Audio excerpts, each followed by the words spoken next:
Mga ka-hunters, heto ulit tayo. Ang ituturo ko naman sa inyo ngayon ay tungkol sa mga 10 piso year 2017. Itong uri ng 10 piso na ito, dati ko pa itong na-discover, kaya lang baka hindi pa alam ng iba. No, karamihan, hindi pa nga alam talaga ito eh. 2017, yung isa kanina, nahan ko lang. At yung isa dyan ay dati ko nang hawak at meron na rin ako mga pinakawalan. Bakit ko nga ba pinakawalan? Kasi sa tingin ko ay common lang, no? Naghahanap ako nito yung at least uncirculated condition. Pakikita ko sa inyo kung anong meron dito sa 10 piso na ito, year 2017, no? Napansin ko sa year 2017 lang makikita itong merong ganito eh. Tignan niyo yung reverse ng bariyang ito, no? Nakikita niyo yung baseline na yan sa ilalim ng bundok. Yan. At meron din siyang karakter dito sa araw. Meron siyang linya, no? Nasa loob to ng triangle eh. Merong linya, no? Tingnan niyo mabuti yan. Linya, ayan, na tumagos doon sa kabila. Ang linyang yan ay hindi pa ilalim, no? Naka-emboss siya. So buhay ang linyang ito. Pag kinapa mo yan, mahahawakan mo eh.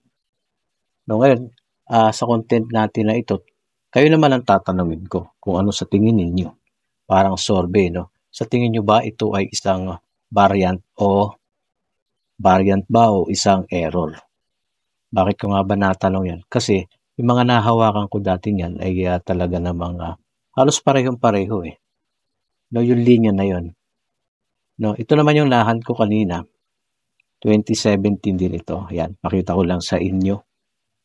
Yan, year 2017 10 piso by Metallic. Kaya tignan ninyo yung mga 2017 nyo dyan. Baka meron na rin kayong hawak nito, no? Zoom natin. Ayan. Itong isa naman na ito ay maganda yung linya niya eh. Talagang perfect, kumbaga. Ayan siya. Kita ninyo. Naka-emboss din yung line, pero hindi tumagos sa kabila. Yung isa kanina, dire-diretso dun sa kabila eh, no?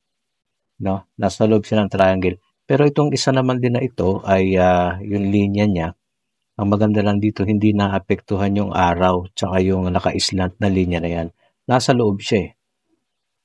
Diba? Kaya kumaan 50-50. Ito kaya ay error o variant? Yan ang tanong ko. Yan ang iiwanan kong tanong sa inyo. Kaya mag-comment kayo. Error ba ito o variation sa 10 piso 2017? Dahil sabi ko nga kanina sa 2017 ko palang nakita ito eh. Itong meron linyang ganyan na naka-emboss. Yan ha. Asahan ko ang mga opinion nyo dito, mga bro. At isusumpa natin yan. Nakazoom na siya. Tingnan niyo, di ba? Napakaganda ng linya niya eh. Perfect kumbaga eh, no? May tulad sa linya dun sa taas eh. Yung baseline sa ilalim ng bundok. Na parang nagkaroon siya ng excess na baseline doon. Pag titingnan mo siya, mag-aalanganin ka, error ba? O variation?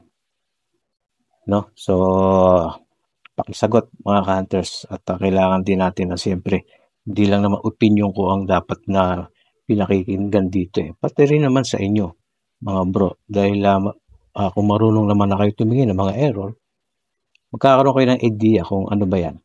Error ba o variation? At ulitin ko, hindi po ito rare kasi nga meron tayong dalawa eh. No? Magkakatalo lang sa kondisyon. Dapat maganda kondisyon, at least uncirculated or AU, no? Almost uncirculated.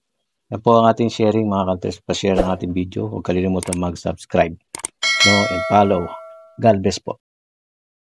Okay, let's go.